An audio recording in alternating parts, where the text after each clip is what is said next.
The zipper caught on the lace, a tiny snag that felt like fate's cruel joke. I stood in the bridal suite, the air thick with the scent of lilies and hairspray, my hands trembling as I peeled back the garment bag. My dream dress, ivory silk, hand-beaded with pearls that caught the morning light like captured stars, should have been inside. Instead, a musty yellowed relic spilled out, its fabric brittle and stained with age, reeking of mothballs and forgotten attics. My heart plummeted, a stone into an abyss, as the room spun. This wasn't my dress. This was her dress, Evelyn's century-old gown, the one she'd worn in grainy black and white photos, now a jaundiced corpse of lace and satin. And there she was in the doorway, her lips curled in that signature smirk, arms crossed over her pearl necklace. "It's a family heirloom," she said, her voice dripping with false sweetness. "You'll thank me later." Rage ignited in my chest, a wildfire scorching through veins that moments ago pulsed with bridal joy. I clutched the gown, feeling the fragile threads threaten to tear under my grip, the yellow stains mocking me like bile. How dare she? This was my wedding day, the culmination of 2 years with Daniel, her precious son, who had finally chosen me over her suffocating shadow.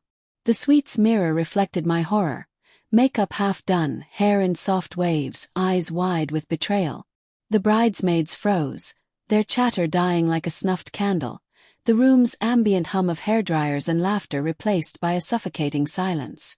I could taste the bitterness on my tongue, metallic and sharp, as if I'd bitten into foil. "Evelyn," I whispered, my voice cracking like the gown's aged seams. "What have you done?" But I knew. This was no accident. She'd always hated me. Subtle digs at family dinners, her eyes narrowing when Daniel touched my hand. Her stories of his exes laced with nostalgia. I'd ignored it, chalked it up to territorial motherhood. Now it stared me in the face, this desecrated symbol of my future. Heartbreak clawed at my throat. I'd saved for that dress, pored over designs late at night while Daniel slept, imagining our vows under the arched gazebo. Humiliation burned my cheeks. How would I walk down the aisle in this relic, a laughingstock in front of 200 guests? She stepped closer, her heels clicking on the hardwood like ticking bombs. "Oh, darling, don't be dramatic. Your dress was modern. Tacky, really. This one has history. It's been in the family for generations." Her smirk deepened, eyes gleaming with triumph. Resentment surged, a tidal wave crashing over denial. How long had she planned this? I pictured her sneaking into the seamstress's shop, her manicured fingers swapping the bags, a secret thrill in her chest. The thought fueled my anger, turning it obsidian hard. But beneath it, doubt flickered. Was I overreacting? Daniel loved her. Maybe he'd side with her, see it as a sweet gesture. I shoved the gown back into the bag, the zipper rasping like a growl. "Get out," I hissed, my voice low and venomous. The bridesmaids exchanged glances, one reaching for her phone, probably to text Daniel. Evelyn's face hardened, the smirk fading into a mask of feigned hurt. "I'm just trying to help. You'll see, it's perfect for you." She turned on her heel, leaving a trail of her cloying perfume, the door clicking shut like a final nail in a coffin. Alone with my reflection, obsession took root. I paced the suite, the carpet muffling my frantic steps, my mind a whirlwind of fantasies. I'd confront her publicly, rip the gown in front of everyone. Or better, burn it, watch the flames devour her precious heirloom. Guilt nipped at the edges. She was Daniel's mother after all. Family. But the betrayal gnawed deeper, exposing raw nerves. Heartbreak morphed into cold resolve as I slipped into the bathroom, splashing water on my face, the cool droplets a stark contrast to my fevered skin. I stared at my eyes in the mirror, red-rimmed, determined. This wasn't just about a dress. It was control, her way of claiming Daniel forever. Daniel burst in minutes later, his tux half-buttoned, face flushed from the groomsmen's banter. "Anna, what's going on? Mom said you're upset about the dress." His voice was gentle, but I saw the flicker, loyalty divided.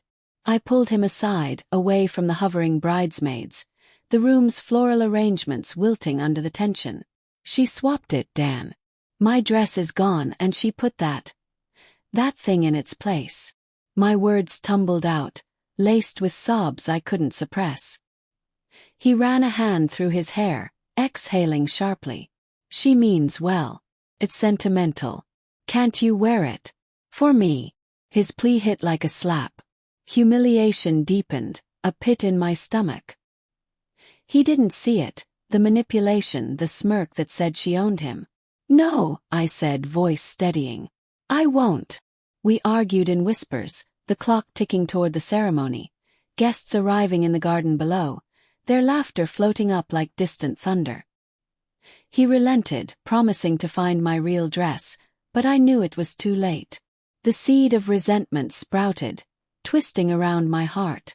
As I donned a backup bridesmaid dress, simple white chiffon, nothing like my vision, I vowed silently she'd pay. Not today, not in an outburst. No, revenge would be calculated, a slow poison. The ceremony blurred in a haze of forced smiles. Vows exchanged under the sun-dappled gazebo, rings slipping on with mechanical precision. Evelyn sat in the front row, her smirk hidden behind a lace handkerchief, eyes tracking me like a predator. I felt her gaze on my back, a chill despite the warm breeze rustling the leaves. At the reception, under twinkling lights strung across the tent, she approached during our first dance. See. It all worked out, she murmured, her breath hot on my ear. Daniel beamed, oblivious. I nodded, swallowing rage, my mind already plotting. That night, in the honeymoon suite, as Daniel slept beside me, exhaustion etching his features, I lay awake. The silk sheets whispered against my skin, the ocean waves crashing outside like my turbulent thoughts. Denial faded. This was war. Fantasies evolved, exposing her secrets, the ones I'd glimpsed in old letters tucked in Daniel's attic. Her affair during her marriage, the one that nearly destroyed his father. Or ruining her prized garden, the roses she babied like children. Doubt crept in. Was I becoming her, manipulative and vengeful? Guilt twisted my gut. Daniel would be caught in the crossfire. But resolve hardened. She'd humiliated me on my wedding day. Justice demanded balance. Weeks passed in our new home, a cozy Victorian with creaking floors and bay windows overlooking Evelyn's estate next door. She visited often, her knocks sharp like accusations, bearing casseroles laced with passive aggression. How's married life, dear? Adjusting to our family traditions. Her eyes would dart to my bare ring finger. I'd lost it during the honeymoon, a petty start to my plan. Inside, obsession grew, a vine-choking reason. I'd stare at her from my window, watching her prune roses in the dawn light, her silhouette frail yet formidable. Heartbreak lingered in quiet moments, tears in the shower where water masked sobs. Why me? What had I done to deserve her scorn? One evening, over dinner, roast chicken, her recipe, steam rising like ghosts, she slipped. Daniel's father wore that tux, you know. Tradition matters. Daniel nodded absently, scrolling his phone. I smiled, knife slicing meat with deliberate slowness. Like your dress. She paused, fork midair. Exactly. Tension thickened the air, the clink of silverware echoing. Later, alone in the kitchen, scrubbing plates until my hands pruned, planning crystallized. I'd swap something of hers, her life savings. No, too crude. Her reputation. I'd dig into those letters, uncover the affair's details, leak them at her upcoming garden club gala. Fear fluttered. What if Daniel hated me? Moral conflict raged.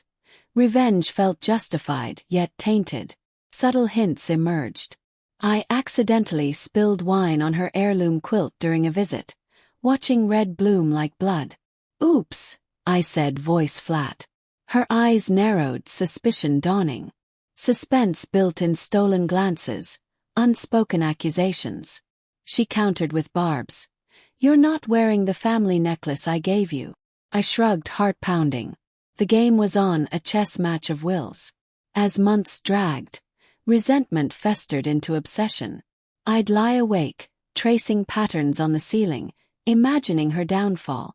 Guilt ebbed and flowed. Was I the villain now? But betrayal's scar throbbed, a constant reminder. Cold resolve settled like frost. The gala approached, invitations crisp in my drawer. I'd attend, smile sweetly, then strike. The gala's invitation lay on my dresser, gold-embossed edges glinting under the lamp like a promise of retribution. Evelyn's garden club event, her crowning social jewel, where she'd parade her roses and her poise, lording over the town's elite. I'd RSVP'd weeks ago, my signature a flourish of feigned enthusiasm. Inside, planning consumed me, a meticulous web-spun in midnight hours. The letters from the attic burned in my memory, faded ink detailing her tryst with a married neighbor, passionate confessions that shattered her late husband's trust. I'd photographed them, hidden the originals back in their dusty box. Exposure would humiliate her, mirror my wedding shame. But doubt gnawed, moral grayness loomed. Was this justice or descent into her level? Daniel noticed my distraction, his hand on my shoulder one evening as rain pattered against the windows, turning the world into a blurred watercolor. "You've been quiet, Anna. Everything okay?" His voice was soft, laced with concern, the same tone he'd used on our wedding night. Heartbreak resurfaced, a dull ache. He still didn't fully grasp her betrayal, dismissing it as mom being mom. I forced a smile, the kitchen's warm glow from the oven contrasting my chill. Just stressed about work. Lie upon lie, building like storm clouds. Guilt twisted. He deserved better than this fractured family. Evelyn escalated subtly, her visits laced with probes. "Lost anything else lately?" she'd ask, eyeing my jewelry box. Paranoia set in. I locked doors, checked windows, the house's creaks amplifying suspense. One afternoon, alone in her garden while she fetched tea, I wandered among her roses, thorns pricking my fingers like warnings. The petals' velvet texture mocked my resolve, their scent heady and overpowering. Hidden motives surfaced in my mind. Perhaps her swap wasn't just spite, jealousy, fear of losing Daniel. Layered complexity humanized her, but resentment crushed empathy. She'd smirked after all. The gala eve arrived, tension coiling like a spring. I dressed in crimson silk, the fabric whispering against my skin, a bold contrast to her pastel world. Daniel opted out, too flowery for me, leaving me solo, heart racing. Driving to the venue, a grand hall with chandelier lights spilling onto manicured lawns, fear bloomed. What if she confronted me? Moral conflict peaked. Revenge felt intoxicating yet poisonous. I parked, gravel crunching under tires, and stepped into the fray. The hall buzzed with chatter, crystal glasses clinking like fragile alliances. Evelyn held court near a floral display, her gown immaculate, that smirk greeting guests. Our eyes met across the room, a spark of recognition. She approached, perfume cloying as ever. "Anna, how lovely you came. Alone." Subtle dig at Daniel's absence. I nodded, suppressing rage. Wouldn't miss it. Conversation danced on knives. Small talk veiling barbs. "Your roses are stunning," I said, voice honeyed. "Like family heirlooms." Her smile faltered, suspicion flickering. As the evening wore, suspense simmered. I mingled, phone in purse, with the incriminating photos. Fantasies played, slipping them to the club president, watching whispers spread like wildfire. But obsession waned under the weight of reality. Guests' laughter, the string quartet's melancholic notes. Guilt surged. Destroying her could shatter Daniel. Quiet calculation shifted. Perhaps confrontation first. I cornered her in the powder room, mirrors multiplying our standoff. The door clicked shut, muffling the party's hum. "Why did you do it?" I demanded, voice echoing off marble. She turned from the sink, water dripping like accusations. "Do what, dear?" Feigned innocence. Anger flared. "The dress.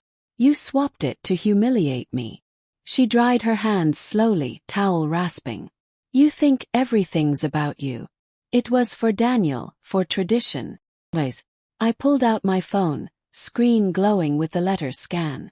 Her face paled, the smirk vanishing. Where did you get that? Heart pounding, I revealed my plan. I could show everyone. Ruin you like you ruined my day. Fear in her eyes, raw, human, stirred pity but resolve held. She grabbed my arm, nails digging like thorns. Please. It was a mistake. I was scared. Daniel's all I have left. Confession cracked her facade. Widowhood's loneliness, jealousy of my youth. Layers peeled. Her betrayal stemmed from pain, not pure malice. Moral grayness enveloped us. My revenge felt hollow. Suspense peaked as she begged. Tears smudging mascara. Don't. Inner conflict raged. Forgive or strike. Obsession dissolved into clarity. I deleted the photos before her eyes, the click final. We're even, I said cold. But as I turned to leave, she whispered. Wait. Her hand trembled, pulling a key from her pocket. Your dress, it's in my attic. Kept it. Take it back. Shock jolted me. The original dress, hidden all along. Heartbreak twisted anew. Why? A test, she admitted, voice breaking. To see if you'd fight for him. Manipulation's depth stunned. Resentment reigniting. But in that moment, poetic justice dawned. I took the key, leaving her alone with reflections. Homeward, dress retrieved from her attic's shadows. Pristine waiting, I pondered the twist. Daniel awaited, concern etching his brow. How was it? I smiled genuinely for the first time. Enlightening. The next day, I wore my real dress for a private vow renewal. Just us under our backyard oak. Evelyn watched from her window, isolated. Revenge. Not destruction but distance. We moved cities soon after, her calls unanswered. The unexpected consequence. Freedom. Her betrayal birthed my strength, but guilt lingered in quiet nights. Was it right? Morally gray, yet resolved. In the end, the yellowed gown gathered dust, a relic of broken bonds. And I walked forward, unburdened, the smirk forever erased.